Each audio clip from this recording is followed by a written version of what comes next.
You went back, and what work did you do then in 1936, was it? Oh, I went back onto the mine. And was it a lot bigger than those? Oh, I didn't know the place when I went back. There was all the streets and all that were all new shops, and the streets were all made, and Bitumen Road and everything, and all the shops were all lit up with this neon lights, coloured lights, you know. So what? Well, as soon as I hit the street, and I went in with the paper. I said, "Hey, where are we?" She said, "You're in Wiluna."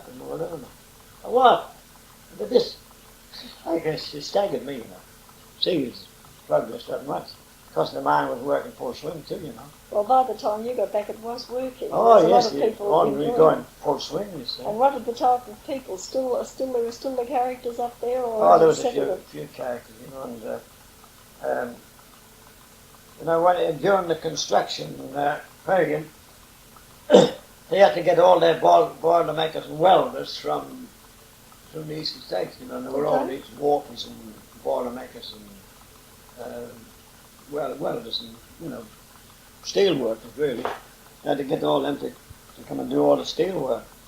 So I can tell you, it was a pretty wild fair when they got going at the night time. Where they in the pubs? Where did they hang out? Which pub did they? Any pub, or did they have a special pub?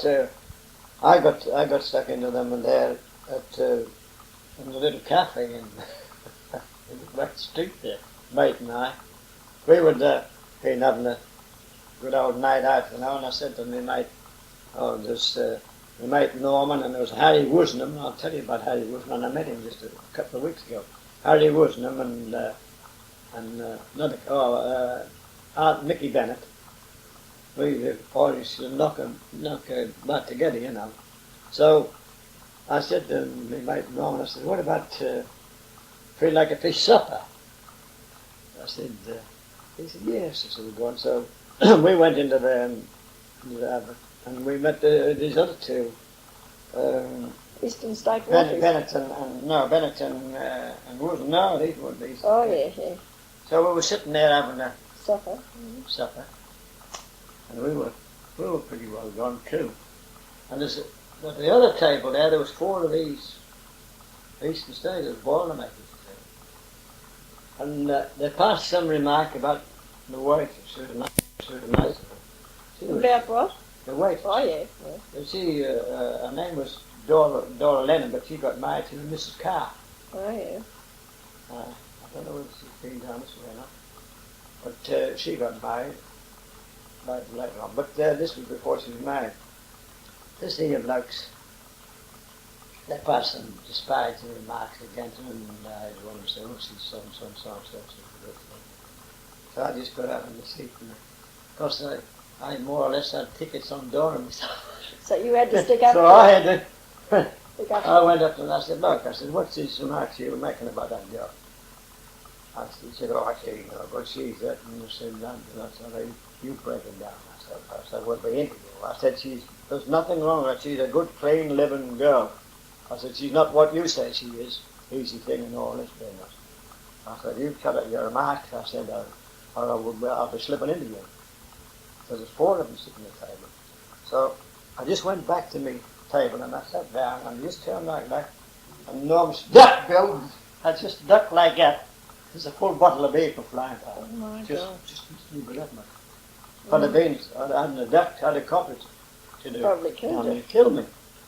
So I said, "Come on, boys, we're into them now." So he got up and we turned that cafe upside down. Oh, you never waited to get outside. Well, I didn't wait to get outside now. We turned that cafe and we cleaned them up good and proper. Anyway, somebody says, "The police is coming," and we were welling with little Johnny the Greek, you know. And he said to me, and "Go on, get out the back, go on, get the hell out of the road." So we got out of that without any trouble. Anyway, the police come around and want to know what the trouble was, and he says, "Who caused this trouble?" Oh, and the bloke said, "Well," said, we really were the cause of it." He said, "It was four the other blokes here, Kalgoorlie blokes here, Wiluna blokes here," he said, "and they got stuck into it because he said, "we caused the trouble." And he said, "Who was the other blokes?" This policeman said. And he said, "Oh, we don't know." So he went into into Johnny. He says, "Who's the cause of all this trouble, Johnny? I believe this trouble started here."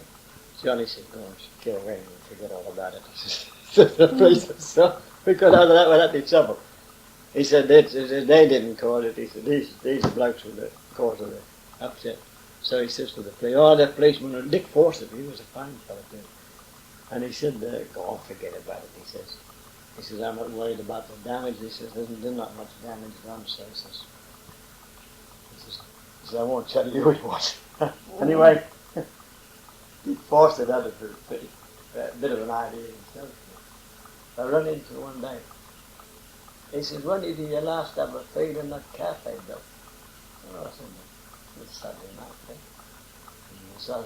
He said, "I got a good idea. You were in that setup."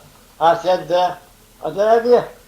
I said, "Oh no." I said, "As a matter of fact, I wasn't, because you see, Johnny got it." I said, "I wasn't." I said, "I had nothing to do with that." He gave me the wink and said, "Oh, you're wrong." He says, I can just about kick the floor." He says, But we're doing it. "No, that was." But we're in the we fight. were in the brawl. That's right. Anyway, well, you must have met your wife up there in Wiluna, did you? I met my wife down in Perth. In Perth. That was how many years later? Well, that was in mine in 1938. So actually you left Wiluna. How long did you start Wiluna the second time? Oh, You went back I went down to this job on the granny estate, and I went back to Wiluna. How long did you stay there? 2 years? Because I got married up there then. In Wiluna? Yeah. We met her in not Wiluna, in Perth. You married her in Wiluna at 1938. Yeah. You stayed there till the mine closed down about 57. Yeah. Went and worked on a couple of shows in the Murchison. Yeah. And then you went back to Wiluna for a little while, did you? Yeah, I went back to Wiluna, and then I read an advert in the paper who wanted a night watchman with a border ticket on one of the mills you see down there. So I applied for that, and I got that. So I said, "Well, we're off down to the southwest now, down to Manjimup." Mm. So I went down there, and I kicked off there, and I worked in that job. Oh, it's all night shift work, and it used to be pouring the rain. Well, different climate to what you'd been used to. Oh. Anyway, down at Manjimup, my wife took seriously ill. She went down with pleurisy. I nearly lost her down there. The change of climate. No, I suppose that contributing factor. She still had the arthritis, not only. Anyway, put her in the hospital, and there the doctor told me, said, "You lost your wife, will you? Just touch and go." Anyway, she went in the Manjimup hospital, and they fixed her up there. So I said to her, "Look," the doctor, I had a talk to the doctor, said, "Look," he said, "you from the Goldfields." He said, "I don't think this here climate down here is going to suit you." Now I was suffering from a pretty bad Judean and also too, at the same time. He said, "I think I'd advise you to go back under the Goldfields again." So we eventually did that. Where did you go? So I made my way up I was making my way up back, and we got a job at Kellerburn. Oh, yeah. Housemaid Yarden. And that didn't last long. It wasn't much of a job. So before we left Kellerburn, we heard that we wanted a housemaid Yarden job at Tammon. So we doubled up at Tammon then and took a job there, and that was wicked, that was. When we got off the station on the platform with our luggage, this one of the bloke at the station, I said, "Where are you going, over to the pub?" I said, "Yes." He said, "You better leave your luggage here." I said, "Why?" He said, "Well, everybody that's come here hasn't lasted 24 hours. He says, "That's what the sort of a place it was." I said, "I'll take a risk," I said. We'll take our luggage. So we went over and started the job. And it hadn't been very many days before the trouble started, And I used to have to milk a cow there. Never milked a cow, handled a cow in my life anyway. So The boss said, oh, you've got to take a bucket of mash, feed the cow and milk her. I said to him, I've never milked a cow in my life. Well, he says, now's your chance to learn. So, anyway, the first morning I took this here. But I took the results of the milk and into the kitchen. The cook said, where's the milk? I said, what milk? She says, you must have been drinking the milk. I said, I haven't been drinking your milk. Of course, she says, it's only enough to cover the bottom of the bucket. She said, we usually get about half a bucket full. I said, oh, well, that's the best I can do. I said, I'm going to... Anyway, come to the point, arguing the point with her. I said, look, there's old Charlie. I said, he's potting around and he used to milk cows before I come here. I said, you can give him the job milking the cow from now on. Anyway, things got bad to us. Oh, she said, I went to this cook and I said, what about a morning cup of tea? She said, you don't get any morning cup of tea? I said, what? Look, I said, my wife has worked in ever so many hotels, I said, and they're always entitled to a morning cup of tea. Mm. She said, oh, you're not getting one here? I said, I know. I said, well, I'll show you what I'm going to get now. I made one myself. Oh, she was a crawling bit of a piece, you know, see. So she said, oh, she said, you won't get any more. I said, while I'm working here, I said, I'm going to make me morning cup of tea. So when I used to get the fire going every morning, I have to light the fire, you know. Mm. As soon as the kettle boiled, I used to hop in and make one myself before she'd come onto the job. And come the lunchtime, I went in and said, oh, what about our morning drink? She said, what? She said, I said, every hotel, I said, the wife's been, I said, they give her a water. She can have a, whatever, squash drink or beer, whatever she can have, yeah. She didn't drink beer. She said, oh, she said, you don't get that here. Oh, what a lovely I said, place. oh, this is a beautiful place to be working. So, we didn't get a morning cup of tea. So it came around afternoon time, and I said, before we knocked off, I said, what about a cup of afternoon tea? Oh, she said, you'll get no cup of afternoon tea. You're not entitled. I said, no, I'll get a cup of afternoon tea. I'll make myself one. Things got bad the worst. Anyway, we didn't stop there too long. I bet you didn't. And then where did you go from Channel? Well, we made our way back up onto the Goldfields. To Kalgoorlie, or? We stayed at the Mustard Hotel in Perth. Was it the Shamrock? Possibly. In round the corner from Beaufort Street. There's Luxor Theatre right next to it. Where's the Shamrock, wasn't it? I'm not sure really. I think it was. We stayed there for a while. And we were just about to depart from there, and there's a young woman come, and she said, aren't you Mr. Allen from Wiluna? And I said, yeah.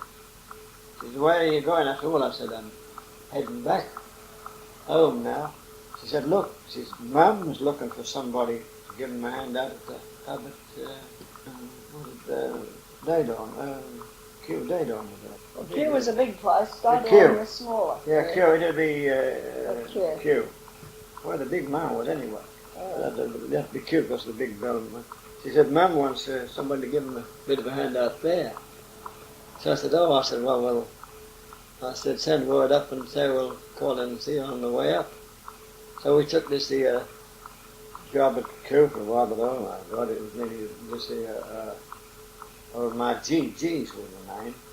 She said, that was the name they had they had the Wiluna. The Wiluna, G. Yeah, I remember her. Yes. And we went to another road, it was wicked, so we didn't stop there too long. We made our way back up to Wiluna. And then, I don't know where we went from. Then we eventually made our way down to, we had another trip down to Perth. I give that job away on the Jardine mill.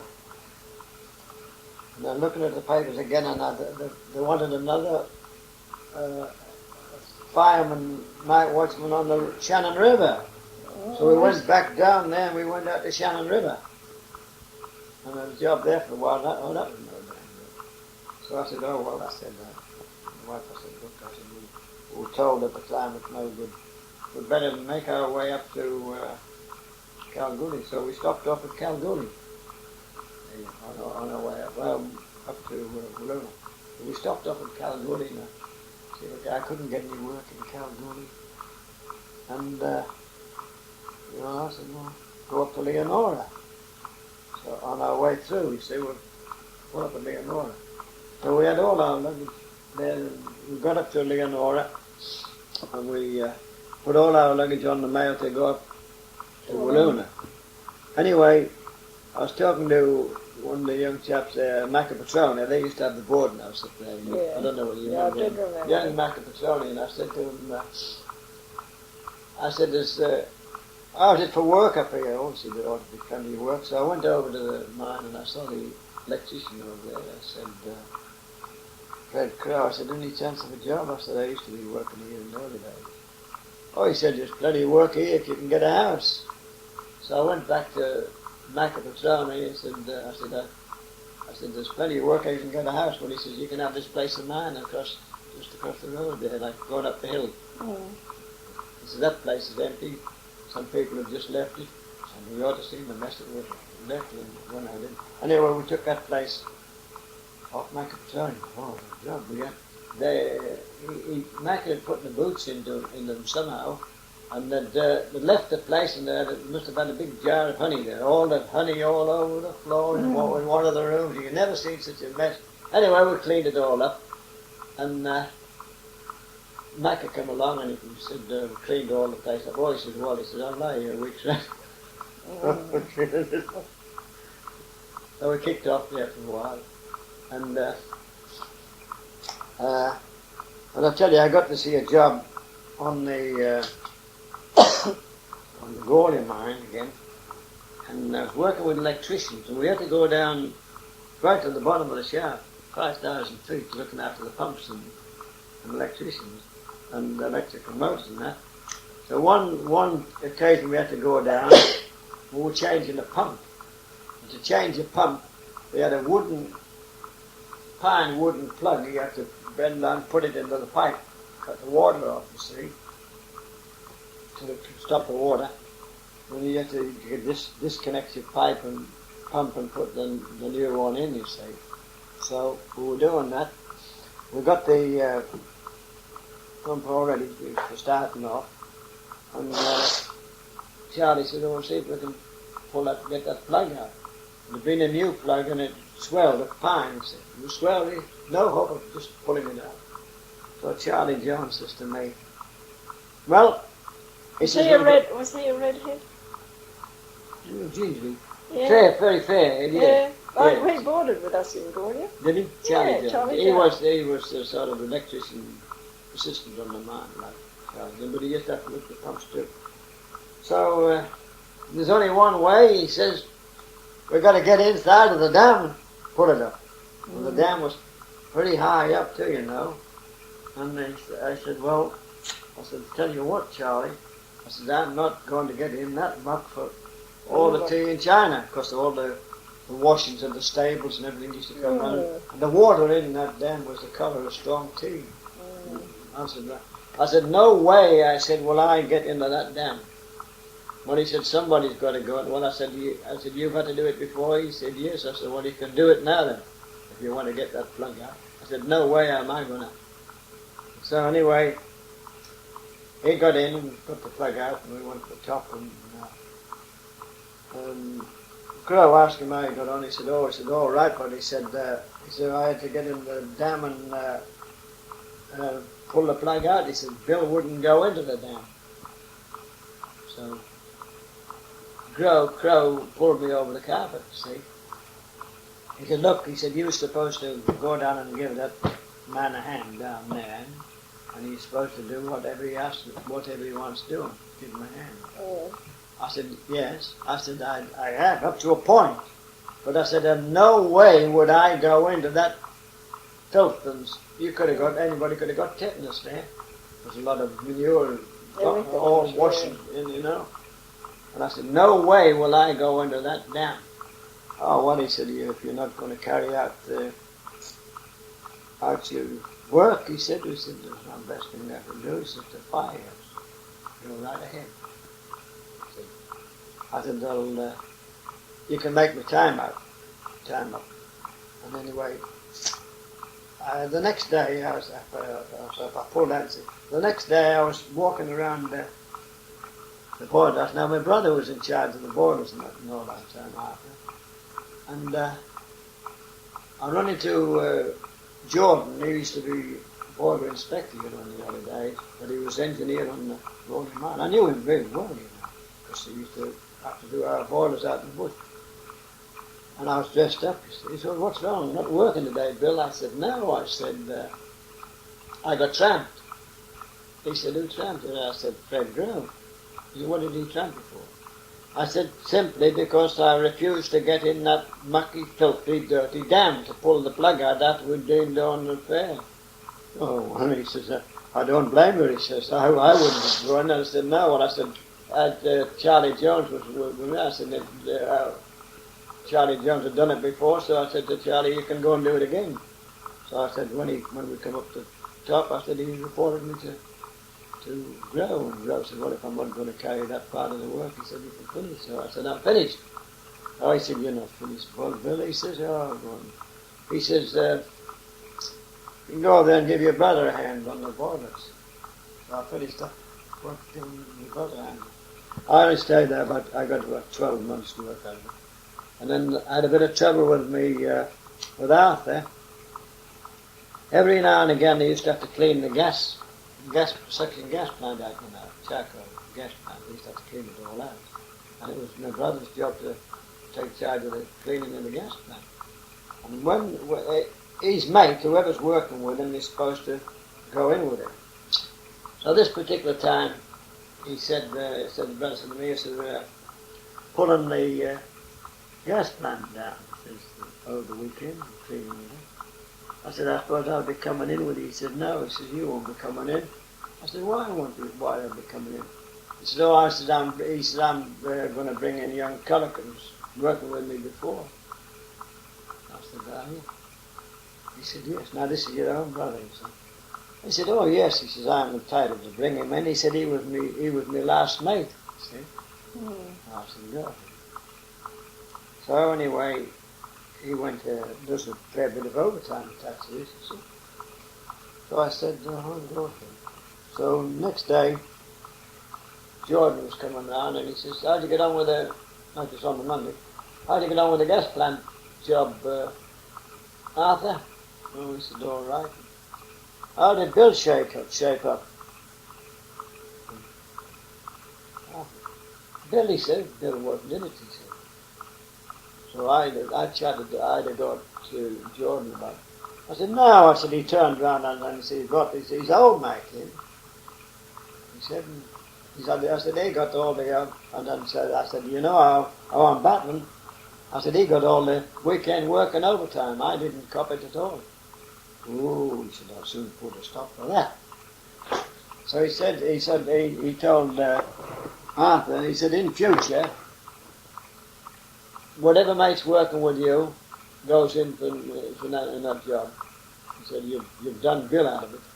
But he said, there's going to be no more. Your mate's got to go in with you and make this work for you. Oh. He said, you know, he said, you ought to be damn well ashamed of yourself. He said, Bill's having a hell of a battle getting round, and he's guarding a sick wife around with him. You know, his wife was still under arthritis. So I said, in future, he said, whoever's working with you goes and gets all the weekend work. I'm not going to bring anybody else in. Well, when did you leave Gwalia then? Oh, I stayed there for about, I got about 12 months. And of course, with this trouble then with the brother, he sort of was putting the boots in me all the time. So I said, I'm checking this in. I said, I'm really kind of for you. I could have gone to what's the name and said I wasn't satisfied with the job there. I could probably got some job somewhere to ask them. So I pulled out from God. But in the meantime, and we had a visit with the Pastor Wilson of Seventh-day Adventist Church. He popped in to see us, and I told him the position I was in. Well, he said, just hang on for a while, he said, and I'll see if I can, when he comes back down to Kalgoorlie, so I'll see what I can do if I can get you a job, or get you in down there. So he went down Kalgoorlie, and a couple of weeks he came back, and he said, look, he said, I want you to go down to Kalgoorlie. You'll meet Mr. Reynolds, one of our elders in the church, and he said he'll put you up for a bit of a while and see if we can get you a job down there. So we went down, and we stayed there for a little while. I couldn't get much work at all. So I went back up to Kalgoorlie, up to Leonora again. And at that particular time, I was running a lot of chickens. You know, you used to be mucking about with them in Wiluna. I was running a lot of chickens there. I had about 150-day-old chicks bringing them up, you know, and they're just coming on now. So he come back to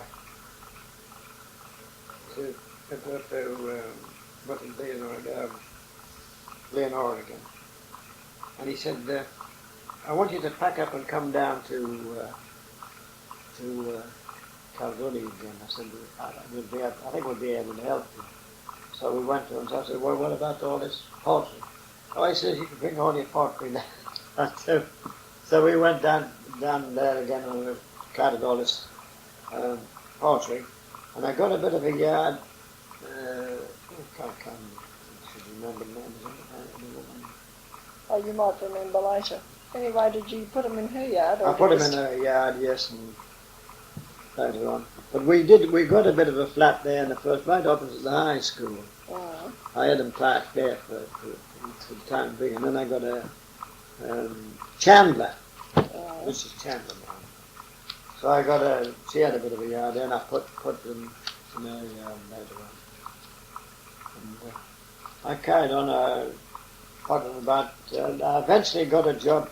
The first job I got was at I got a bit of a job on the road course first. Well, that didn't last too long. And the next job I got was at the Kalgoorlie pub. Oh. And then as yardman. That was a good job. I stuck that for about 8 months. So I sort of got a bit of a footing on it. And then when I left that, then I eventually made me way about, and then I got a job on the Great Border. And that would have been, how long were you been in Kalgoorlie this time then? How long have you been in Kalgoorlie, I should say? From now? Yeah. Oh, down about nearly 30 years. Have you? About 30, last 30? Around about 30, last 30. I've been 26 years in that home there in Barnett Road, you see. Well, where were your happiest memories, do you reckon? Which town? Happiest memories? Oh, the early days of Gwalia. When you were young. And then Wiluna, when we're talking about Wiluna, who was managing it when you were up there? Wiluna? The second time, or the first time when you went to Wiluna, who would have been like, Loon Allen was engineer. Who was in charge then? I think that was before Carol. Yeah, well, Carol was there when we There were... was a manager, a superintendent named Pryor. That's probably him. And one named Pryor. And there was another came and took over before Carol.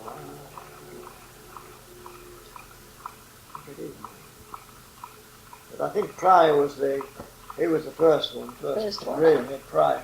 And then... and then there's another chap took his place. I can't just think of his name. How long did you live It was a Canadian, this other chap. How long did you live in Red Hill? That's where you mainly lived, was it, up there? Oh, yeah, really. How many years would you have lived there? For a few years. Oh, quite a few years. Well, I sort of lived there right from the finish of the whole place, the whole concern. Well, are we allowed to mention anything about your wife writing for the women's session or not? Did she used to send articles in, or was it you? Her, was it? No, we first got writing in contact with Kathleen King in the women's session first. Got, What did you send little stories and she used to read them out? Yes, and I had a recording, tape recording made and had a talk, a radio talk. We had one of them. When were you And in she used to Wiluna? send, she used to send little articles down to me. I haven't got any of them left. But we did quite. And then she entered this short story competition of these freelance writers. For the rights. It was that's where she won the half scholarship. What did she win? Half a scholarship. What they call a half scholarship. Was it freelance? It's entitled to a half scholarship. See, but she didn't bother with that. She just went. She went on writing on her own, you see, and she started off with these short story. Magazines or what? Well, she used to write articles first for the, mostly on my experience for the Countryman. Oh yeah, You might have seen some of them old Countrymen. No, I haven't. I've seen the paper, but I haven't seen any of the articles. Haven't you? Oh, she done short articles to the Countryman. She kicked off that. She did quite fair bit. Had a fair bit of publishing done that way. And then she started on this book business, this manuscript I've got now. Mainly on memories of the factual thing, is it? Oh, yes, it's all true. It's all my experience that started off from the time we arrived from the old country, right through the present Well, what time. about her own life? Did she have an interesting life or just a quiet life? Was she one of a big family or anything? Was she English or Australian? Yeah, she has a sister out there, yeah. She is English herself? Yes, from, I forget what she is, from up north. She has a sister down around Perth somewhere, Beatrice. But she's married now, and her name would be Ashton. Beatrice Ashton. And she lost her husband a while back. The last I knew of her, she was up here, and she went to Annesley Hospital, I think it was in Mount Laurel. Yeah. She went back to there, and that's the last I know of her. What's your wife's first name? Evelyn. Evelyn Annie.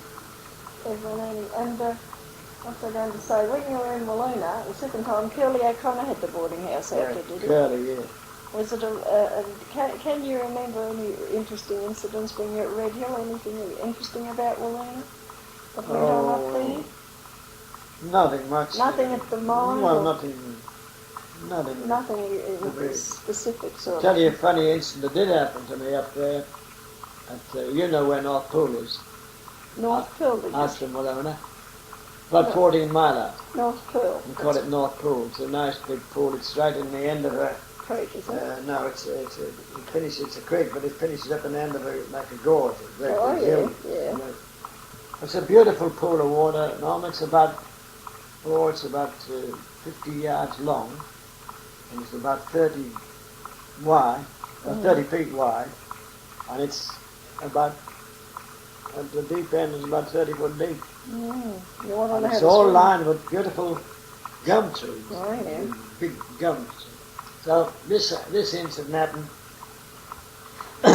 one Saturday night with mate and I we'd been on the good night out. This was before you married? Eh? This is the time you were down there before you got married? Before that. Yeah. It was a wild days. We'd had a night out, so on the Sunday morning I got up and we both had thick heads. And I said to him, I had a motorbike, 2 3/4 horsepower PSA. I said to Norm, I said, what about it? We ever run out somewhere, freshen ourselves up and get a bit of fresh air in us? We were both had thick eggs, from the night before. And he said, yes. I said, well, where'll we go? Oh, he said, I don't know. He said, take a run out to North Pool. That way. So we went out to North Pool. Now, before we go any further, I was smoking a pipe. But They didn't make Norman, he didn't smoke at all.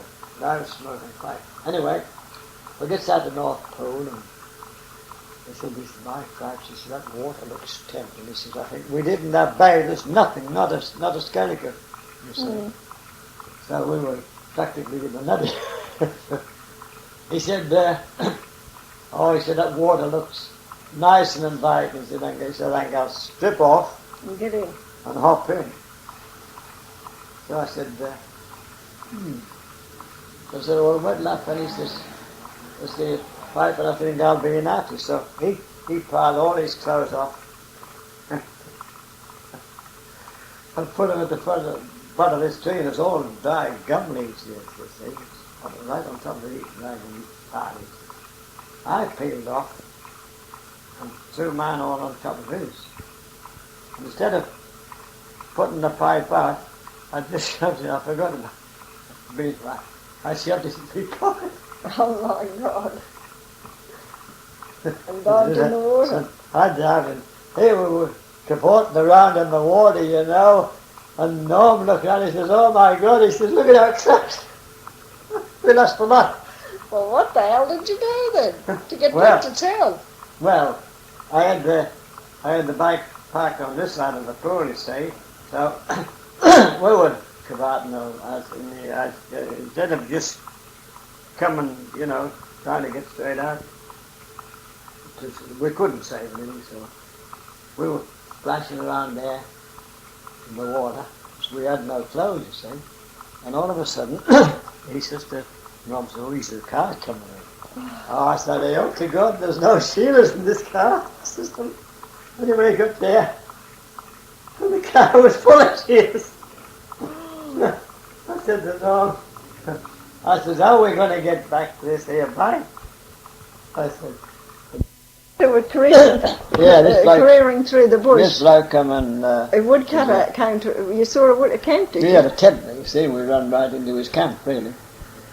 Anyway, he saw two nude fellows rushing towards his camp. Yeah, anyway, we explained to him what happened, so he gave us an old pair of trousers and an old cardigan each, you see. And now that I've had any shoes, so I said, oh, I've got a couple of pair of old shoes. That'll get you back to the bike. And we went back and grabbed onto the bike. We couldn't get over quick enough with that. I bet you couldn't. That would have been... So anyway, I said, well, and when the carter comes out next to that, I will send you these clothes out, you see, when the boat comes out. So we sent him the clothes back.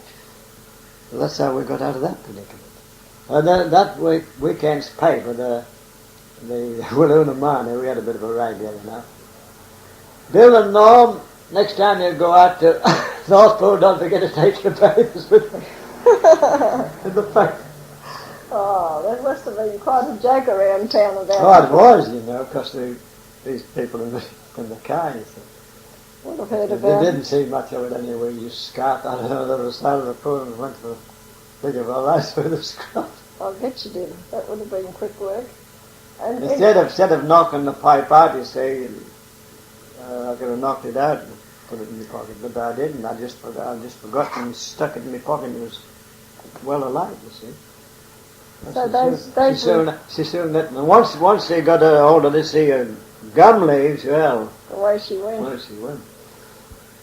Yeah, and I said, oh, look at that. I suppose the people, when they pulled up the car, would have seen the clothes burning, would they? Oh, yes, well, they couldn't do anything, you see. I suppose gone by then, you see. They'd have probably woke up what happened, too. The fellas with their clothes, the letter would have been really funny. Not funny, but afterwards, looking back. And that's... Oh, I had a few bob in my pocket too, so when we did get back, I grabbed all the what's in there and I chucked them in the water. I said, in the shallow end of the pool, I said, see if I can find I had a few bob in my pocket too, strange, silver. See if I can pick up anybody. I threw the remains and we scattered. I couldn't pick them up. A few coins of silver, that didn't matter. But I lost practically a brand new pair of plastic side boots. And I had a beautiful new padded kangaroo hide belt I was wearing and a felt hat and the rest of my clothes. All your good clothes, sort of. Oh, They would have been your good clothes on the Sunday. Working clothes. No, working no, clothes. Working clothes. Dungaree. So then So I had to turn around and I had to outfit Norman again. With a few clothes. because you were still looking after him, were you? Oh yes, he camped with me on the. We were back and camped on the job at that particular time. So all your good years were actually in your. Well, I suppose when you got married, things settled down quietly. Oh, I settled quite well. I had to. So the mark then. This was before the mark. So Wiluna would have had some happy memories for you. Oh yes, oh yes. You used to be, I suppose it was very many married people there in that first time. Up there were mainly single people. Oh, they were not predominantly single, but there was a few married people because they built them married quarters, you know, later on. They put the married quarters up for because we lived in married quarters later. For the workers, yeah, they built them. And that's when more of the married couples started to come. Then they come up when there was accommodation for them. So you're able to have a pretty good time there. I think when a town's full of a lot of single fellows, it's a little bit wild. And oh, it was wild, I'll tell you that. For the first, 3 months of it. A few fights? Oh, yes, there was a couple of blokes got shot up there. Really? Yeah, one bloke got stuck in an argument, and one bloke belted the other about. He just about killed him, so he says, I'll fix you up. He went to him and put a rifle and put a bullet through his gut. Did it kill him then? No, I don't think it killed him. And I'll tell you another bad incident that was up there was later on I got a camp of my own on the south, down towards the lake, you know, where Lake Violet? No, not Lake Violet, not the big one, right out, just close to the mine there. There's sort of a bit of a spur of the lake used to come in. That's right. Right on almost the edge. Well, they put up a few camps down there, and there's on the other side of the open cut there was a bit of an open cut. On the other side of the open cut there was some married people living over there. And there was a married couple named Headley. And he used to come home and he always used to bash the daylights out of his wife, you know, and he used to give him a terrible time. He'd come home drunk more or less, you know. And she stood this, so she couldn't stand it any longer, so he came home one evening and bashed her about. So the next day she says, I'll do for you. She said, as sure as my name's Headley, she says, I'll do for you one of these days. So the following day she went over to George Parson, the head carpenter, and she said to Mrs. Parson, has George got a gun here? And Mrs. Parson said, yes. She says, can I borrow it? She says, I want to put a cut out of his misery now. So I lent her the gun. And that night when he came home, she just waited at the front door for him, and as soon as he comes, she let him have both barrels. Well, how did just she... about blew his head off. Oh, did she have to do time for it? Oh, no, she got out of it. Because people... She was brought charged and all that, but people knew the circumstances and everything, you see. So they all stuck up for her? Oh, the case was just purely dismissed. Really? She got away with it? She got away with it, of course she did. Listen, you know, before justifiable homicide or or something. Something like that they brought in. Were there many foreigners living around that area when you were there? They had their camps, or did they settle down there later? No, they settled down there later. There wasn't too many foreigners at that point of time. They came later on, you know. You didn't remember much about the men coming up there during the Depression except for Norm, your friend? No, not much. You see, I was too busy working with my job, anyway. You see, and I didn't bother. That's right. You see, I left there and I had that break between 1931 to 36 before I went back, you see. And then it was a civilised, civilised town. Nice little town. And everybody had to settle down a bit more polite. Yes, you go into town there, have a night there, and here they are, people are enjoying themselves, having drinks, and in the meantime they built that new pub, you know, the big pub on the Lake Way. Yeah. And here there was waiters running white coats and both that sides. Was a very posh. It was too posh. That was a white elephant. It really was. And here they were fitting around, and you you've got other people in here, they had these beer garden things, you know, but see people sitting out there in these little beer gardens. Well, there were a beer garden at the Wiluna when so it was quite, the music was, when they had the music it was nice. The interesting part about that fire, now, I was working on the mine at the time. I wasn't working on the woodline. I was working on the mine. Because I had this accident here on the where I put this bullet through my arm. That was done out in the woodline. Oh, I didn't know that. No, I had an accident with the old rifle I was handling. I picked it up the wrong way and I got a bullet right through there. Oh, through the that put me 8.5 weeks in hospital. Oh. So when I come back out of hospital, they just give me a light job on the mine. On the mine, you see. On the surface, were you? On the surface. I used to be doing all sorts of jobs, cleaning up oil and cleaning around the engines and all that, picking up waste oil and had a little separator to put it through. That was the job I was doing. But every now and again, when they had their own moulder shop on there, used to do their own moulding, you see. So this particular time, Charlie Valentine, the foreman, he says, would you like to go and give them a hand in the moulder shop? Bill, he says, they're short of a couple of men. So I said, yes. He said, I got one of the Stapleton boys is going, so if you can go and give him a bit of a hand, you know, it's not heavy work. He said, yes, probably just handle the crane, you know, carting the ladle around, anything like that. So I said, yes. I said, I'll go in. Now this was just before this was the period that the fire actually started. So I said, yes. I said, I'll go and give him a hand. So we finished that job.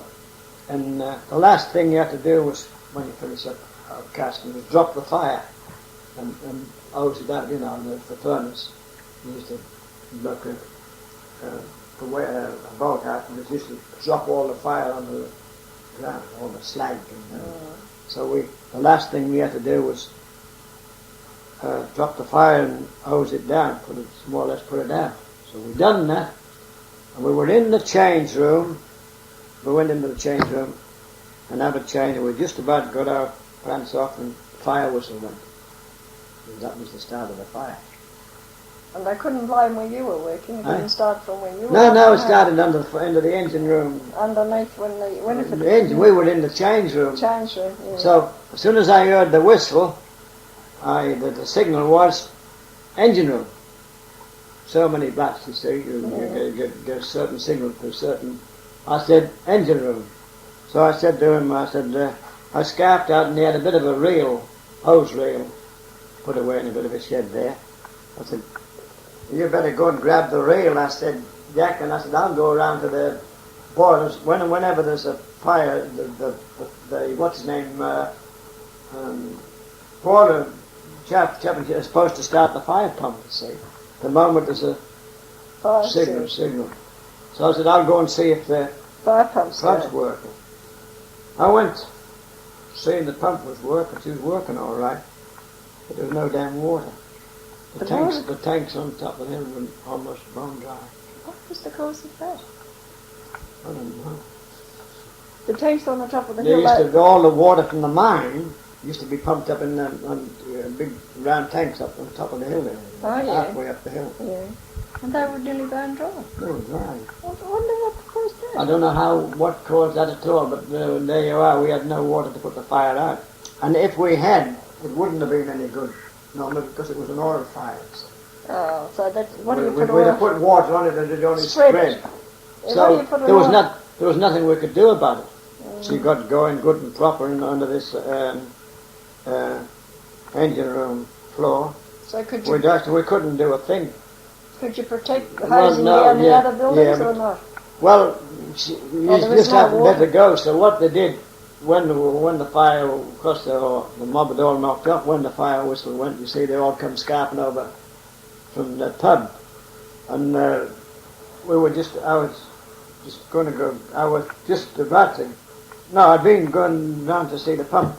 And I come back and Charlie says, what's the matter, Bill? I said, too late. I said, she's gone. I said, you've got no hope of saving her. He said, why? I said, there's no water. Oh my God, I said, she's gone. I said, you can't save her. So he said, well, he got the mob there and he said to them, well, we've got to save that winding engine. At all costs, we've got to save the winding engine because they still had the boilers, you see, to operate that. So he got the mob, he said, go and get all the mob engine, go and grab out of all the bags and things you get, all the chaff bags, brand bags, anything, and douse it with water and threw it over the roof of the winding engine to keep it cool, try and keep it cool while the bloke, because all the men were brought up, you see. Brought up from underground, and they were all helping to put wet They bags got out. the top levels up, up all right. But then they had to go to the bottom level, you see. So we had to keep the food level a bit cool. Old Jimmy Edgerton, I don't know what he was. I knew of him, yeah. Well, he was driving one. So he was sitting in there with the fire out there trying to get them out. Fire all round. And he's battling to get all the blokes up from underground. It destroyed the battery, all that, The Did it? 50 head of stamps, yes, that were all that part of the plant was all gone. But the treatment plant at the back, that wasn't touched. The treatment plant in the engine room, you saved all the engine room and everything went, the powerhouse and the battery and all that. The winder room. No, we saved the winder. You concentrated saving that. On the winder, yeah. Mainly to get the blokes up, Well, they didn't have the horses down there too, to look after. See. So that was we had to save that winder. If that winder had gone well, that would have been a tragedy, you see. So we had to, at all costs, save the winder. So everything else that went, you see, all the engine room, powerhouse, and the big 50 head of battery, that was all gone down. So where would they have probably got a lot of the bags from where they'd feed the horses? Stables and everything, where everything, a bag or a bit of anything that could soak water they'd be chucked up. Keep on over the roof, cover the roof, you see. That's the only thing you could do to keep it cool. He made a good job with that old Jimmy Edgerton, stuck to that post, It stuck there pulling everybody right up. to the end, yes. And they got them all everybody. Of course, the ship bosses had to go down, you see, and get them all up, the bottom levels. The ship bosses had to go down and bring them all up. Tell them to get up. Quick and lively. And they left the horses there, of course. Oh, yes. But they're able to go down and feed them and that. Then once the months, yes. Later on, yeah. Oh, they were all right. They were safe enough. And they were still left up with them. They weren't brought up on the mine till later on, you see. They were brought up afterwards, yes, they brought them up. Because there was no sense in there was no sense in keeping them down there because there was no work for them, you see. Well, I mean, it wasn't They eventually brought them up and when they bring them up the blindfold and they put them up and put them down in the stables for one and then let them go in the bush. Did that what they did? Oh, yes, they let them go. They didn't hang on to the horse. No. They just got some new ones when the time came. Went out in the bush. Was more. They got more modern. They got these little locomotives that after. Oh, that's right. Anyway, do you think that's about it about the Gwalia? I think that's about all. I think we can talk about it. Yeah. And I don't think there's anything else you can remember about your wild days in Wiluna. Oh, nothing much.